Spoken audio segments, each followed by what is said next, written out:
Welcome back, folks. Real Talking Sports. Real talk. Who's this guy? We got guests, man. You know, we have a special guest this week. He's a regular guy. We got the podium tonight, man. We got Mr. D Watkins here.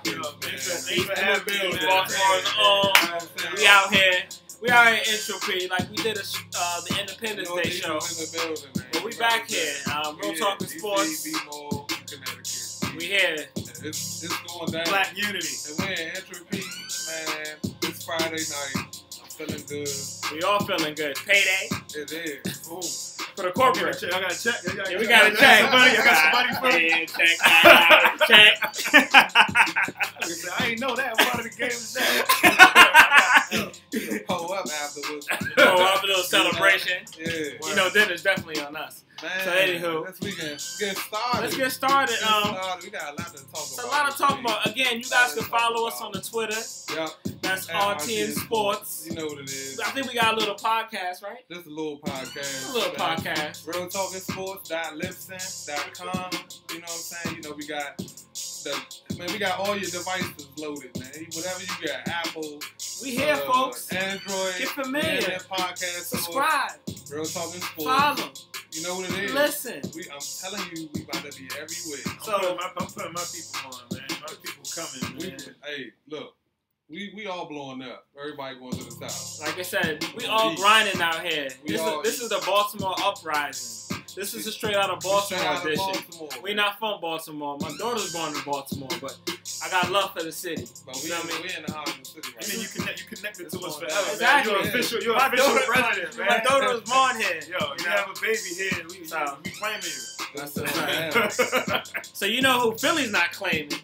Oh, man. Oh, man. Hold on, wait. Not again. I thought I was finished. Not again. I want to know. Again. I want to know. Not again. I want to know. Not again. Oh, my. Drake. Yo, what's going on with this Drake? Now, this is what I think happened. I think Meek got drunk one night. And you know, when the dude is drunk, he probably keep asking, yo, Nicki, you let him smash? No. He got drunk and cut the Anaconda video on. Okay. Drake had 2 half foot of Nicki. Man. You're right. You did. Yeah, he really did. That's why I'm here. I gotta plug in them. He did. He got real sensitive on Twitter, man. He did. Real sensitive. When he said trigger fingers turn into Twitter fingers. That's Drake line. That's back to back. Yeah. Drake. So who's Quentin Miller? Quentin Miller. I don't know. I thought Quentin Miller played for the Memphis Grizzlies. Apparently he's writing raps for the half of hip hop. For the whole, I don't know. I mean, but they say Kanye had ghostwriters. They have Big Sean and Travis. But that's the rap. I mean, that's the music industry. These new guys. That's these new guys. Yeah, like I might way say back in the 80s when I was a little kid, you wrote your own rap. That's true. But that's true too. LL was writing stuff. Kumo D. That's true though. Back in the game. Yeah, you right. So, but you know now though, if I give you a line, you hear me say something, you like it. You can take my line and make a whole damn song out of it. You could. So Jay that's did it. pretty much what they doing. If I tell you I like that shirt and you bought it, I styled you. Pay me. He did. That's your sponsor. I'm Quentin Miller. That's your sponsor. But he gave him credit. He gave him credit to the song. Yeah. He did. So, but you know they said DJ Drama was the plug who got the music. Oh. And Drama talking about he from the streets. I mean, you know. Yo, let me ask y'all. Can I ask a philosophical question? Okay, on a real tip. So, if Meek Mill snitched on Drake, is that like telling? Because he kind of snitched, right? Is that like telling? He did. Yo, you know Drake. You see Drake getting all this money. A guy comes up and say, "Yo, you know Drake gonna write his rhymes." Is that telling? Yeah. It is snitching. Like snitching, right? My thing. There's ever down in Philly? There's an interview where they asked Meek. There's an interview where they asked Meek who's his favorite 3 rappers, and he mentioned Drake. He's like Quentin Miller, Drake, and Freeway. Because he got a beard. Because Freeway. No, I'm telling you, grow a beard. It makes you real. Nah, not for everyone. Speaking of terrible, this guy went to Caribana. Man. In Toronto. Toronto was awesome. I heard that's the move. Was that the move? OVO was off the hook. Drake killed Meek. I'm sure everybody's seen the memes. I'm sure everybody's seen the memes. It was all over everywhere. He did definitely have the memes on the back of the billboard, and he was going in. Big Sean was good. J. Cole, man, they had Big Sean opening for J. Cole, right? I actually think it should have been the other way around. Because J. Cole was just too cool, man. He's like the coolest dude in the world. Like, he mellowed out the crowd after Big Sean came out and killed it. Like, Sean was on top of it, so. But it was cool, though. I mean, J. Cole got rained out, so. Oh, so he didn't perform? That's how that worked. No, he performed. He probably got through about 60% of his set. So, I mean, he got through a lot of it, but he got rained out. I ain't get wet, so it didn't matter. You see, yeah, so they had performances. Kanye was there. Future was there. He was in the building. Who Kanye over for? Well, actually, Jesus over for Kanye. Jesus over for Kanye. Oh, no. Who came first? He performed for like an hour, though. Kanye? Yeah. Wow. He performed for like an hour. Yo, he had one of the realest tweets ever. One time he said his biggest regret in life is that he won't be able to see himself perform live. Wow. I thought that was G. Wow. Only Kanye would even. Yeah, only Kanye would think of that. We also got to talk about Future. Future dropped 150,000 in his first week. 150,000 what? Dirty Sprite. Copies. Yeah. Who bought him? Dirty Sprite 2. I don't know. Future high. Dirty Sprite 2? Dirty Sprite 2. Dirty Sprite 2. Yeah, man. They What about for the viewers that don't know? Can we just go about like the contents of a Dirty Sprite? The content of a Dirty Sprite is codeine. Dirty Sprite 101. It's codeine and Sprite. Codeine that you use for cough syrup. You're sick. Now, ASAP Yam has died from it. Yo, this is but you know what? So that's controversial. We don't mess with it. I don't We're mess from with three it. different places. So a Dirty Sprite here is Ativan, Sprite, and a Jolly Rancher. Never knew that. Yeah. About that. Yeah, I never messed with a syrup. You call it a Dirty Sprite. I call it lunch. No, Straight out of Baltimore. Hey, We here. This is real, man. This is real talk. We out here again. Get familiar, subscribe, follow, and listen. So if you guys don't know who this gentleman is, this freedom rider, this king from East Baltimore, Mr. D Watkins. Now let's talk about D Watkins real quick. He's the 2015 Baltimore Public Readers Writer of the Year. He had his work published in the New Yorker. He has the B-side, Living and Dying While Black in America. That book is coming out. You know, he went to Johns Hopkins. Masters at John. Not the first black guy to go there, but the first black guy to go there that had goals before. The first black guy. He went to Johns Hopkins. You know, because you got black guys and there's black guys. You talking about Carlton I'm or black, Ben Carson? Black. Hey, let me go back real quick. I wrote something for the New York Times. If I was in the New York, I'm sorry, New York then Times. Beg your pardon. Then when y'all had me to be on the show, I'd be like, yo, you got to talk to 3 people and. Yeah, the New York Times. I'm in New York. I'm in New York. I'm gonna send my proxy down there. I'm gonna send. And he also been on CNN as well. This is D Watkins. We wanted to bring him on the show. He had a chance to see us on our first show and contacted him, and he's here. Yeah, he man, was. Now you was in New York last night. I was having fun, man. How was New York? On the move. I had a commitment, man. I went to New York, for media training. I'm applying none of that right now. Okay. I'm not applying it right now, but we're gonna start tomorrow. But no, New York was great. It's always love. I get a chance to catch up with my lit people, like the people that actually make these books. Allow me to be able to help these things come into fruition. So I'm always blessed and wanted to come show love because I like what y'all doing, man. We black, me in the media, we sharing love, we having fun with Meek and Drake, even though it's all love to Meek, all love to Drake, but it's fun. It's fun. About entertainment. Yeah, all love, man. It's good for the culture. So how was now I see that you had an interview with the BBC earlier this week. How did that go? Every time I get an interview from BBC, every time I get an email message like, yo, we want to put you on BBC, I'll be like, yo, did they get my home video? Like, but then I realized it's the dudes from London. No, it was cool. I took them to my hood. I took them to some neighborhoods that I'm not from. I showed them some places. Introduced him to a chicken box. We did that. That was fun. You know what I mean? Like, governor, you get the wings and the fries in the same. You know, and petrol because we was at a gas station. The petrol. So you know, had fun with that crew. We recorded a little bit in East Baltimore. I took them down to 1400 Greenmill when my homie did the Black Lives Matter exhibit outside, and we pasted these big life-size images on the side of a building. And like, it's cool because it's the type of artwork I like, the kind that doesn't last forever. I feel like sometimes great art is temporary. Like you can create it and then destroy it. You know, this Asian chick that used to build these statues and then blow them up like 2 days after. So I just thought it was like the best thing ever. Yeah. I mean, because when people with art, think about inspired, it. we inspired. Yeah. It's like clothes. Once you put on that shirt one time, the second time is not going to be the same. Throw them Air Force Ones on one time. One time, it's done. After that, like Joey Crack said, you gotta give them to a junkie. The junkies run around with all the folded up Air Force Ones. And folded up Air Force Ones are like they go to die. You send them off there like rehab. That's where they go to die. Well, hipsters wear them now too. Yes. Yo, everybody love black culture. I'm in New York. I'm seeing like the smallest little white girl walking around with Air Force Ones and Jesus Peace and listening to Jada, and you know, the whole time full scholarship to NYU because our mother went there and her grandma and whatever. And it's just tradition. Paul Mooney said it best. Everybody want to be, y'all want to say the N-word. Everybody want to be an N-word, everybody want to be a nigga, but don't nobody want to be a nigga. Exactly. And that's real. And that's real. Justin Bieber.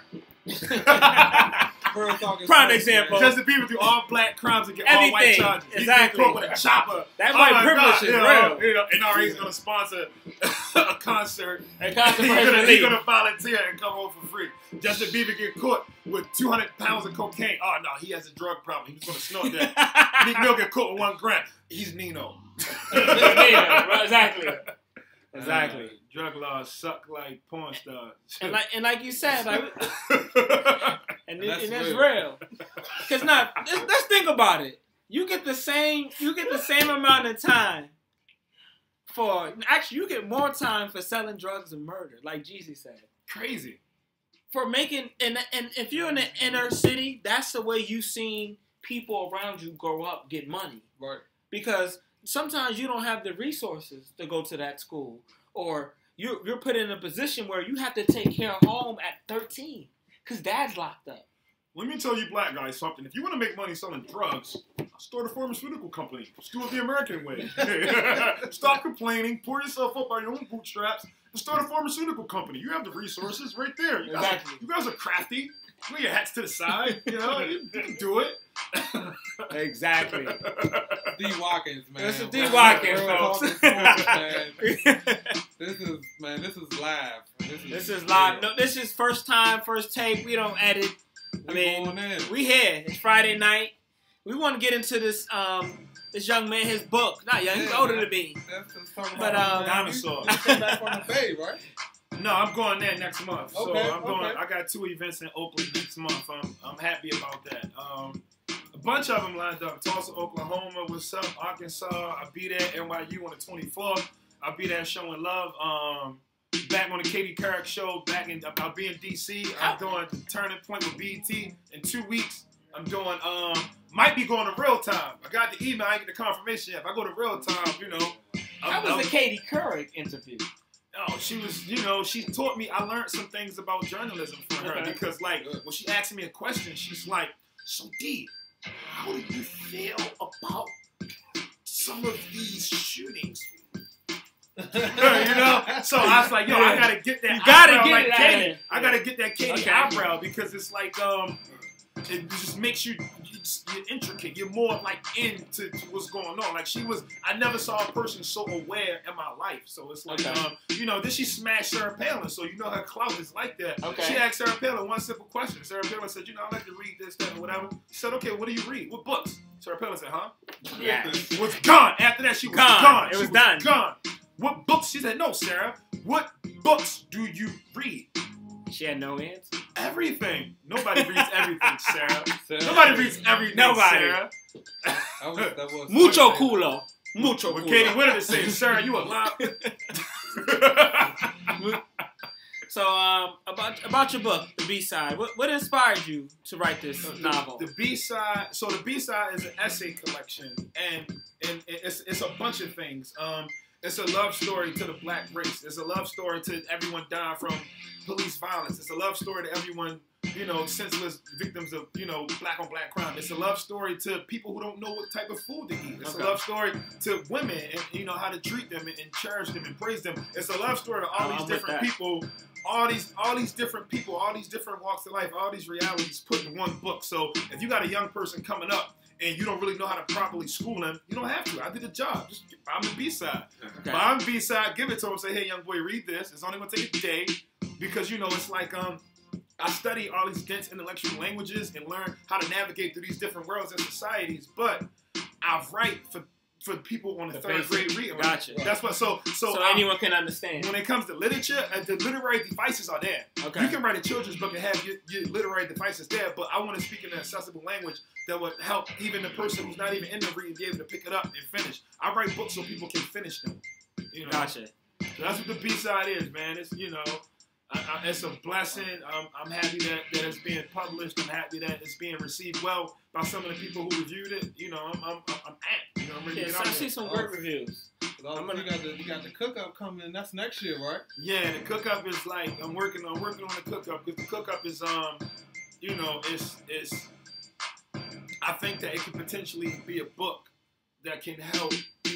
As just like the B-Side. I think it's a book that can help pretty much like set the tone for the next generations of scholars because it doesn't only talk about the crime element is which was a heavy part of my life, but it talks about the redemptive power of art and the redemptive power of education and how you can use these devices to navigate through society in a way that is positive, And speaking of art, shout out to Aaron Maben who's using this art culture movement out here to Bmore getting money out my face. Shout out to Aaron Maben for getting money out my face, man. That picture, that painting is epic, man. It's everywhere. That's culture.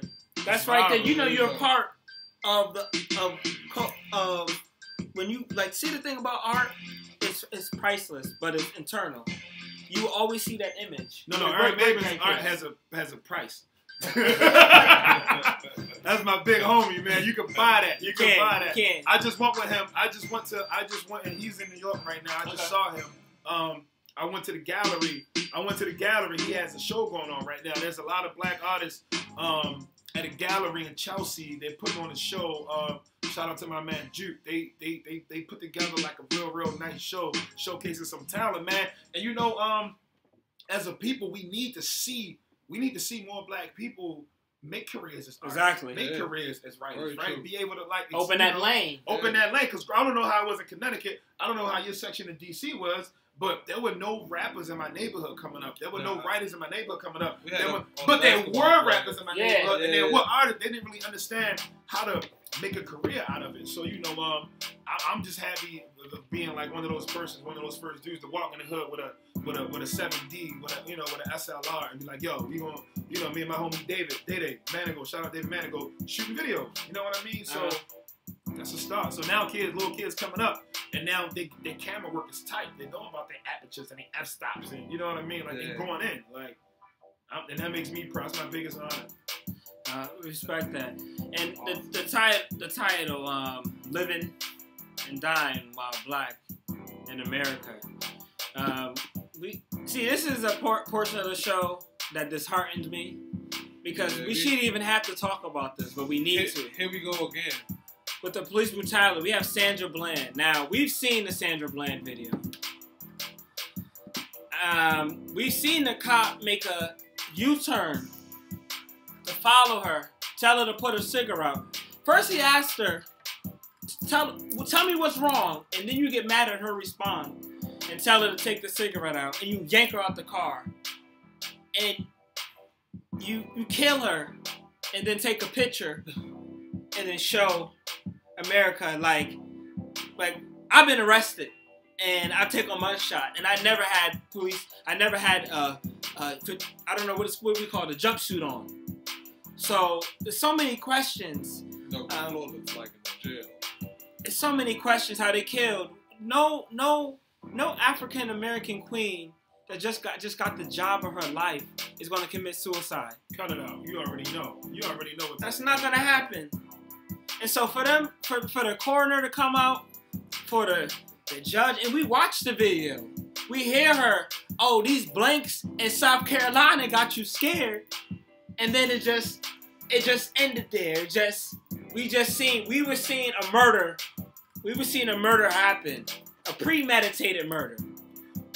So you know, this is something that everybody needs to know, or everybody needs to understand, especially if you're a black person coming up in any type of urban or racist area in general. Police officers suffer from a complex called fragile masculinity. Anything you say to them that triggers, you know, an assault against their manhood can make them kill you, and they don't. And they'll get away. And they don't evaluate. And they'll get away with it. They don't give them the counseling they need. They don't get the counseling they need throughout the duration of their career. Where people, hey, Darren Wilson, I'm coming in saying, it's okay. We know you're a man. We know you're a real boy. We know you're not, you know, whatever. Like if you say anything, if you call them, you know, like gay or something like that, they get upset. They go crazy. What? Hands behind your back. Like, no, I got a penis. I got two of them. We like, huh? We like, huh? Wait a minute. You didn't hear that? Get on the floor. Get on the floor. So, like I mean, and then we also got put body cams on them. Put body cams on them. They controlling the body cams. Put body cams on them. What happened in Cincinnati to Samuel the Boy? Huh? What happened to him? A traffic stop and you get shot in your head? I know in Staten Island with Eric Garner, they said the camera lied. That's how the cops got off. Like, we know you see him being choked out on camera, but you know video cameras lie. And the guy who took that video has suffered. He was in jail longer than the cop. But the cops never, my bad. The cops never went to jail. No charge. An indictment. I wonder if when my friends and I have broken the law, or you know, if we break the law, how come a grand jury never pops up and say, yeah, we don't want to charge these guys? How come we don't get that? Grand jury, you know, if you take this Hennessy bottle and bust me across the head, right? On camera, but yeah, no, the camera's gonna lie though. The camera's lying. For one, no cameras lie. Bust you in the head. Cameras lie. We know that. But how come the grand jury's gonna say, Pat, you lived in Ireland for a couple of years, we're not gonna charge you, you know? Black Irishmen now. Patrick? Oh yeah. Oh, he's a good one. He gets a paycheck? Oh yeah. Oh, he's a good one. We can monitor his income? Oh yeah. We never hear these grand juries, you know. Exactly. You know, the prisons are the biggest business. Oh yeah. It's America's biggest prison. Don't be an employee. Flat out. That's shout out to B-Hop. Yeah. Forever, man. And we also got to talk about now. This Kristen Taylor story is kind of one. I don't understand. Okay, why was he in a car lot? What was he doing? I don't understand what he was doing, but he didn't deserve to die. But he didn't though. I don't understand why he was in a car lot. He's a sophomore going into college. But he's in Texas. You're in Arlington. And the cop had no physical contact with him. Right. Just went up to him and just shot him and killed him. And he got fired. But he won't go to jail.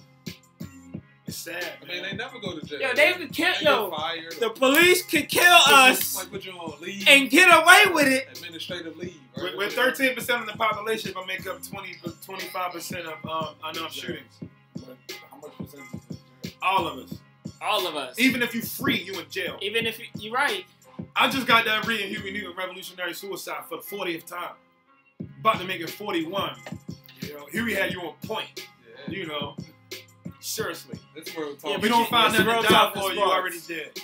Yeah, if you don't, like I said, stand for something or to fall for anything. So it's been great just to get this show and get this positivity and just see black men. We're not out killing. We trying to spread real news. This is not fabricated. We're all from different walks of life, but we all share the same thing. We all love love. And that's why I'm always going to make sure that everybody know this is a show full of positivity. You may not like it, but you can sit your child in front of the show and they're going to get something from it. So we appreciate you guys for coming back. And Ferguson, is this Groundhog Day? Yeah. Is this Groundhog Day? Ferguson making more news, unfortunately. Again. Man. I think, We can talk about. I think technology is allowing us.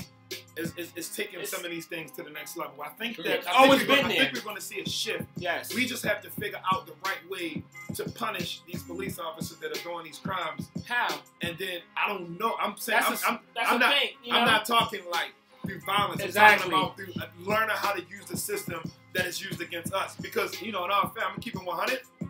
A lot of us don't participate in the system. Right. Some of us can't, but some of us can. Like I was telling my young boy, they was wilding out, they was riding dirt bikes, they was going crazy, they was flipping when the cops first got indicted for the Freddie Gray incident here in Baltimore. And I said, yo, none of y'all vote. What that mean? If you don't vote, you can't do jury duty. What that mean? That means the same type of people that killed Freddie Gray are going to be the same type of people sitting on that jury. That's deep. So if you eligible to play the game and you just watch it from the sidelines, you're part of the problem, dog. Right. Flat out. Much so. Wow, that was real right there. There's some of them like, yo, you right. Nah, man, I don't want to be right. I want you to go register, so it's like, if you're not registered to vote and you gotta vote, man, because we need you to sit on those juries so you can put these devils in jail. Those cops who killed Freddie Gray were real live devils. Like, you can see it in their eyes. They were hateful people. You heard him yelling. You heard him screaming. Come on, you drag somebody with they know that you see him put the knee in it. If you drag somebody, you know how painful that is? That's like that's like torture. Yeah. And then to have a nerve for the FOP commissioner to come on TV and say, yo, they did everything that was in their training. That's the devil. That's the devil. I'm like, yo, please, God, can this happen to his son? It's a Babylon system. Can this happen to him? Can it you need to, if you can be that hateful, you need to feel some pain. You need to feel pain. It's a Babylon system like that they in place because really we're kings and queens. We're not even really supposed to be here. Y'all brought us here. It's not like he said, please bring us here, and we're gonna work. We're gonna pick cotton, and we're gonna dance. We're gonna be happy joy, and y'all gonna teach us shades so we can divide each other, so we can never have a unity. Because we never hear Mexican people saying, you look really, really Mexican and dark. So I can't love you, and I won't respect you, and her who's lighter than you is more beautiful. You know what? You just go back there. So they taught us that we could be in Africa. We were kings and queens. Why do you think they're trying to kill us? I was teaching at Caribana State University, at HBCU, that's 100 years old, and they had no black full professors in the English department. None. The only one that came in was me, and I wasn't a full professor. I was an adjunct. I quit. They're back to having 0 black professors in the English department. That's a problem. That's a serious. This is an HBCU with a strong black legacy that's 100 years old. No black professors in the English department. 0. And they fighting to get a white studies program, a European studies program there. Why are you fighting for that? And they have no African studies program at an HBCU, and you fighting for a European studies program. Kids don't want to learn about mayonnaise. They want to learn about these kings and queens. We're talking about Seinfeld. European studies. Can I tell you something? Kramer 102. African American history in Connecticut was my favorite subject. Learning so many things that we've done that they just sweep under the rug. Like it's amazing to see. Even when I see a black man get drafted top 10, when I see a black man from the hood make it, I'm happy. You know why? Because they beat the system. We won. Did they? They at the same time you could say the owners are slave owners, but these guys are getting an opportunity to change their whole 50 to 60 the legacy. How many of them actually do that? And that's true. Message. That's true. Message. And that's true. You don't need $100,000 watch. We just had the conversation about Chad Johnson. Chad's broke. Ocho is going broke. He owe me $30, man. Ocho had the world in his hands. Ocho, you watching this? Give me the 30. He had the world. He had at the same time he was on HBO. He was on MTV, VH1, and he was in South Beach. About to be playing for the Dolphins. And one headbutt changed the one headbutt, and he lost everything. I'm gonna keep it 100. Yo, anybody can go broke as long as as long as there's cocaine and prostitutes. Anybody can go broke. Very true. You're right. Wall Street Bank, Wall Street, they said they spent an estimated $3 billion on cocaine. I saw your tweet. I saw the tweet you tweeted out yesterday. Imagine if they did. Imagine they use that money to reinvest in, which they won't, which they don't. So that's why it's like I'm moving towards the whole wave of like nation building. What does that look like? You know, one of my friends told me the other day, she was like, yo, in Atlanta, we don't say things like that business is black owned because it's already assumed. She was like, yo, I went to 2 different dentists in 2 different neighborhoods because my insurance switched. And I never even like looked them up on anything, and they were just black off the rip. Nation building, what does that look like? What does it look like to take that dollar and allow it to circulate in your community as many times as possible? This is why I get all my straight out of Baltimore shirts from Entropy. You know what I mean? This is where I get them from. I could have got a straight out of Baltimore. I could have got one from Walmart. We got the support here. I could have got one. 243. I could have got one from the bun shop. West I got Entropy. Entropy. We're at Entropy. This is one of the places that was actually vandalized during the Baltimore riots, and it's black owned. So, I mean, what are your thoughts on the riots? You think it was effective? Yes and no. So nobody wants to see violence. Nobody wants to see businesses being torn apart. No one wants to see anybody hurt. But without those riots, you don't get those charges. You're right. And it's not just it's not just the uprising that brought about the charges. It's the fact that the National Guard had to come in and shut the city down. Right. So that's making the people with money say, "Hello, can I speak to Stephanie Rollins Blake? Look, I don't care what you do with these little, these little cops. They're not really. Look, my board has been shut down for 4 days. Exactly. I'm losing a ton of capital. Like, that's when you step up and you got to make that type of decision because now you're messing with the money. Exactly. The violence cuts into the money. When you cut into the money, the conversation changes. We can march up and down the street all day long and nobody's going to care. They've been doing it since our parents was kids. They've been doing it since our parents. Nobody cares. Nobody cares if you march. But if you take a brick and go upside their head, it's like, yo, we got to pay attention because somebody's going to get hurt and it's going to cost money. If you want to follow any movement that worked, follow the money. Any revolutionary change that went down, follow the money. When you follow the money, especially when you're talking about American capitalism, it's about $1 over here, nothing else. $1 is more than a life here. It's about $1.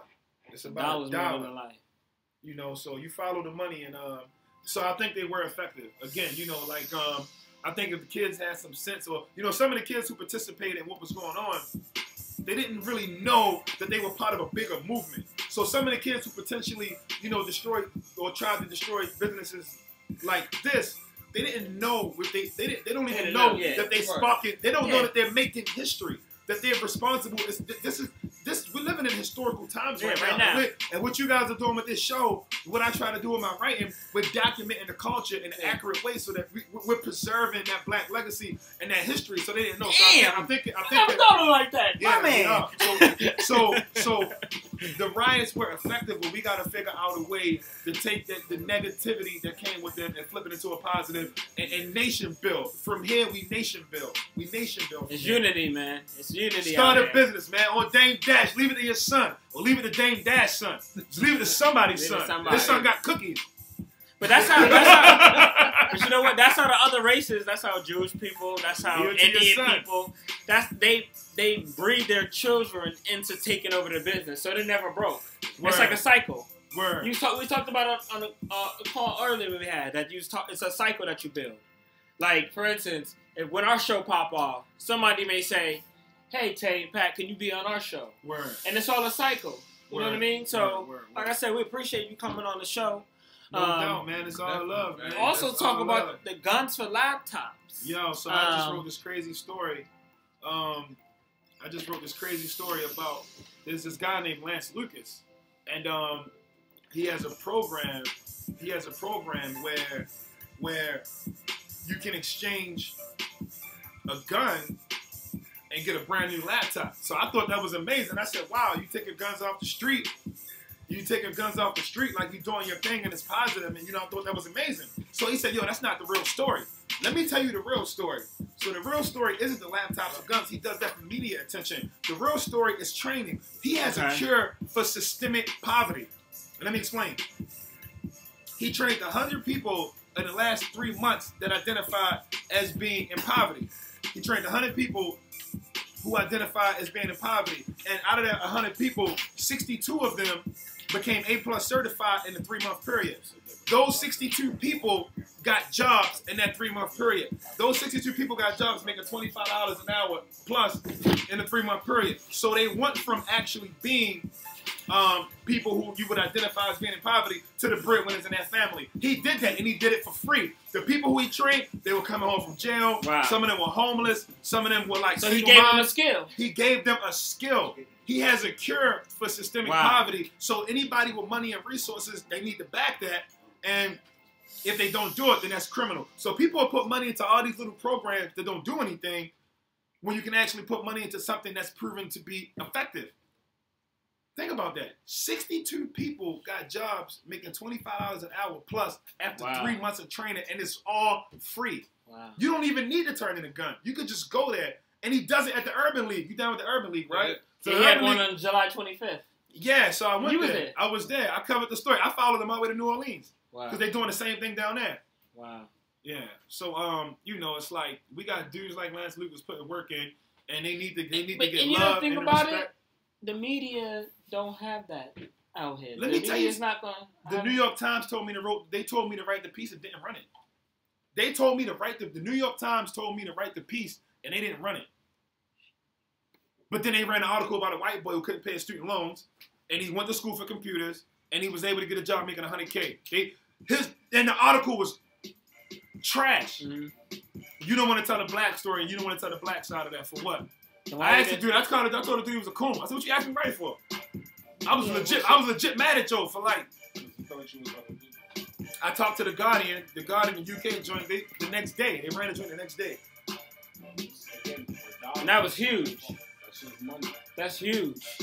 So how long you write for the salon? How long you I've been writing. So I'm supposed to do 2 a month, but I've been bumping heads with I bump heads with editors everywhere now because but it's like I do 2 a month.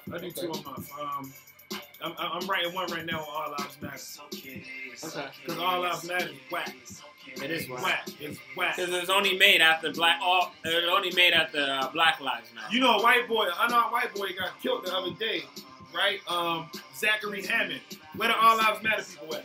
They just want to try to attach themselves to Black Lives Matter. Yo, everybody know white people matter. Every time I walk down the street, I see like 8 statues of white niggas. Of course white people matter. Like, yo, fuck All Lives Matter. Like, seriously, like, yo, they just want to try to latch on to Black Lives Matter and almost like make they love the culture. That's like saying, check this out. If I'm in a cancer fundraiser, right, I'm not going to walk in there and say gonorrhea matters. Come on, dog. Like, yo, I'm not going to do that. Like, I'm going to have respect for whatever they trying to do. So leave. If you're not trying to help with Bill, leave us alone.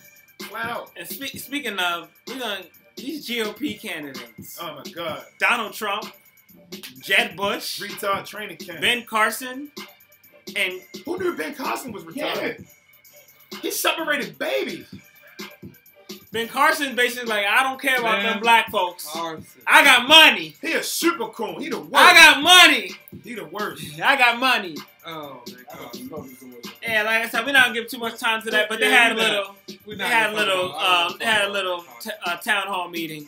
Yeah, people watched. He opened his mouth, and I lost all respect for him. Ben Carson, yeah, he the worst. What about that Gold King mine spill that they should be putting more attention to? 3 million gallons of iron, zinc, and copper went into the Dungaree River.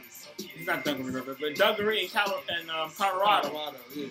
That's cool. It's already in tap water anyway. Right. Every time you brush your teeth. Why you think your teeth get white? In the city, you've been drinking zinc and all pesticides, herbicides, potassium, fluoride, all of these things. So you live in Europe, some of their teeth are a little twisted. Oh, yeah. Some of their teeth are a little, you know what I'm saying, on a half. You know what I mean? A little meth mouth. Yeah. Too much Lucasade. Teeth look like crack residue.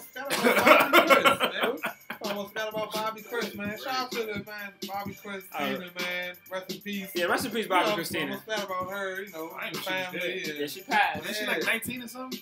Yeah. She was young. 22, man. 21. She was young, but Yo, how she died? Bobby and Whitney. Drown. She was on the Whitney. She's on the Whitney. Yeah. Rest in peace. I ain't know that. Yeah, man. Rest in peace, Bobby Chris, man. We had to show some love, man. It just, you know, it's tough, but you know what it is. We thought Cuba finally opened back up to the United States. The embassy. It's all about money, though. It's been a long time. The key is, I wanted to go there before the United States actually started throwing their flags up, man. Yeah, for the United flags. It's gonna be Cuba's gonna be like White March Mall now. Yeah, you right. You know what I'm saying? Right. It's gonna be whack, man. They're gonna make it. They're gonna try to come through, strip the culture. You right. Have cruise ships parking out front. Right. Duty free liquor on the shore. Right, like, on the show, you already know. They gotta get the duty free liquor. It's only right. They gotta get their money. I mean, I still want to go. Hopefully, you know, like shout out to Asada, man. You know, that's the first thing they said when they was talking about opening Cuba back up. Is trying to go over there and find Asada Shakur. Yeah, that's the first thing they want to do. Yeah, that's the first thing they want to do. Yeah, old white cops, like 70 years old, like still mad. I want her. Give me one. Put me in, coach. She's too thorough for y'all. Yeah, she is. They not ready. So yeah, folks. D, it was a pleasure, man. It was. Pleasure was all mine, pleasure, man. Pleasure was It was all a pleasure, man. Pleasure was all mine. Again, you guys can follow us at Real Talk with Sports. Exclusive. I mean, you can follow us at RT and Sports. That's on the Twitter. I mean, it's a lot that went on in the show, man. It is, man. I'm sitting here and I'm flabbergasted. Yeah, so like yeah, man. We done this. We here. This Get familiar. One. Subscribe, man. Follow. And listen. Straight out of Bmore. Straight out of Bmore. Real talk. You know, we be back with that sports. You know, we got still be out what y'all need. Oh, we got the sports. We need all y'all. Y'all need all y'all. And we got guy we gotta talk about next segment. Yeah, of course. That they not talking about. And it's all about white privilege. Yeah. So we're gonna come right back at y'all, folks. Y'all about that. We are talking about white privilege. We'll talk about it. We're gonna talk about it. We're gonna talk about it.